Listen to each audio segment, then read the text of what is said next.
Laqad ja'akum seribu fadilah menjadi amalan andalannya para kiai Nusantara. Lalu pertanyaannya, mengapa laqad ja'akum menjadi salah satu amalan andalannya para kiai di Nusantara? Mari simak penjelasannya di dalam video yang cukup singkat dan pendek ini.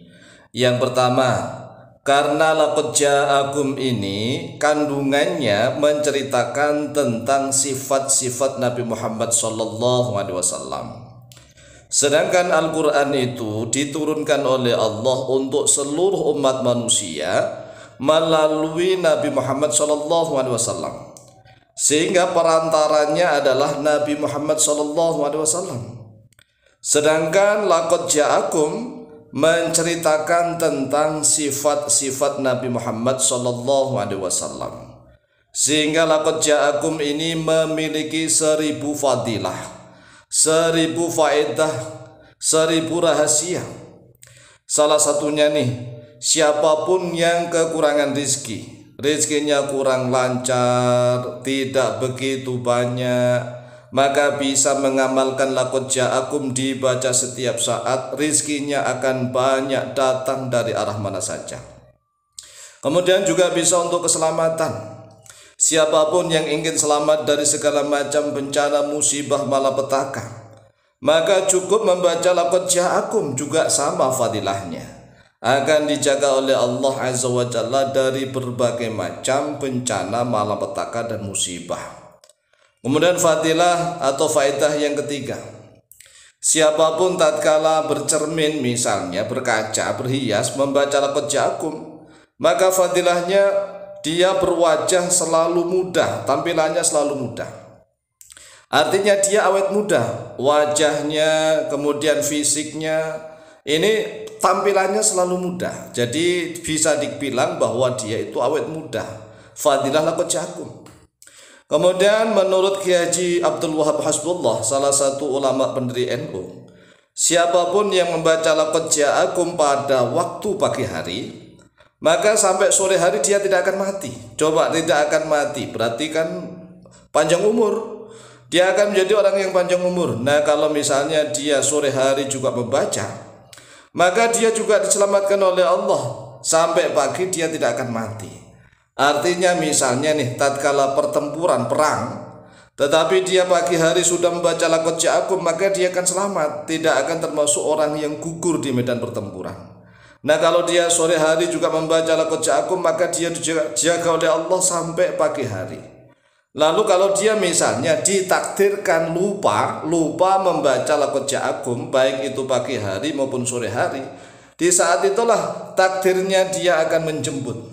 Jadi kalau ditanya, kalau orang yang melanggengkan membaca laqad ja'akum pagi dan sore, lalu kapan matinya? Karena kan katanya kalau dibaca waktu pagi, maka dia tidak akan mati sampai sore. Kemudian sore dia baca lagi, maka dia tidak akan mati sampai waktu pagi. Nah, kapan matinya? Nah, matinya itu ya tatkala dia memang ditakdirkan oleh Allah lupa membacanya. Jadi tatkala dia lupa membacanya, itulah salah satu takdirnya Allah, dia akan wafat, meninggal dunia. Nah, sekali membaca laqad ja'akum, entah itu pagi hari, entah itu sore hari, tetapi dengan maksud dan tujuan bermacam-macam itu bisa. Jadi walaupun toh sekali membaca laqad ja'akum tujuannya agar misalnya sehat walafiat, selamat, banyak rezeki, awet muda, bisa. Jadi sekali lagi bahwa sekali mengamalkan laqad ja'akum itu bisa untuk tujuan apa saja. Bukan hanya satu tujuan, dua tujuan, tidak, tetapi langsung banyak tujuan. Oleh sebab itulah siapapun yang mengamalkan laqad ja'akum harus paham sepaham-pahamnya bahwa laqad ja'akum rasulun min anfusikum ini adalah satu ayat yang kita harus berusaha untuk meneladaninya. Karena kata Allah, laqad ja'akum, sungguh telah datang kepada kalian. Jadi Rasulullah datang kepada kita. Laqad ja'akum rasulun, sungguh telah datang kepada kalian rasulun oleh seorang utusan, min anfusikum, dari jenis diri kalian sendiri. Artinya dari jenis manusia, bukan dari jenis malaikat, bukan dari jenis jin. Tetapi Rasulullah itu adalah basyarun lakal basyar, Manusia itu, Rasulullah manusia tetapi tidak seperti layaknya manusia pada umumnya. Artinya Rasulullah juga memiliki rasa sakit. Sama. Rasulullah SAW juga memiliki rasa berat. Sama sebenarnya. Apakah Rasulullah juga memiliki rasa malas? Sama. Tetapi rasa sakit, rasa malas, rasa segala-galanya itu berusaha Rasulullah SAW kalahkan semua. Rasulullah hidupnya bersahaja. Nah, Rasulullah SAW disifati oleh Allah azizun alaihi ma'anittum.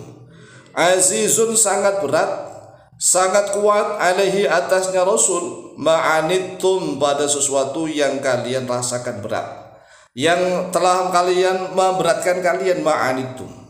Artinya kalau umat Islam ini banyak yang bejat, ahli maksiat, Rasulullah SAW merasa sangat sedih walaupun Rasulullah secara lahiriah sudah wafat meninggal dunia.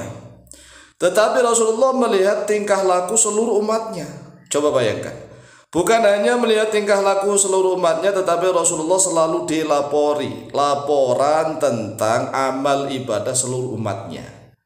Sehingga siapapun umat Islam yang diajak ngaji berat, suka maksiat, hura-hura tapi dia ngaku Islam, Rasulullah merasa berat. Azizun alaihi ma'anittum. Rasulullah sangat berat.